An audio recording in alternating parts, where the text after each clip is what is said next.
মুর্শিদাবাদ জেলায় 72% মুসলমানের বাস, 27টা থানা, যাতে অনেক মুসলমান অফিসার আছে তাদের লাইনে পিছন সারিতে দাঁড় করিয়ে রাখছে। 27টা থানার মধ্যে দুটো মাত্র মুসলিম ওসি, একটা সাগরপাড়া 5টা অঞ্চলে একটা থানা, সদ্য 4-5 বছর আগে হয়েছে, সেখানে খুরশিদ আলম বলে একজন ওসি, আর এই পাশে নওদা আমার সালারের ওসি ছিল, সেই কাউসার হোসেন সে ওসি। দেখুন কি অবিচার, কি পক্ষপাতিত্ব। আর কি মুসলমানদের যোগ্য অফিসার নাই? হরিয়ারপাড়ার আইসির নাম কি? অরূপ রায়।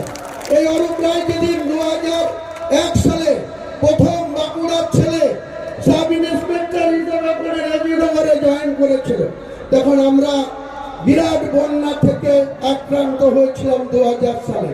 2001 সালে গৌতম চক্রবর্তী রেজিনগরের ওসি, আর এই অরূপ রায় তখন সাব ইন্সপেক্টর নতুন ভাবে এসে জয়েন করলেন।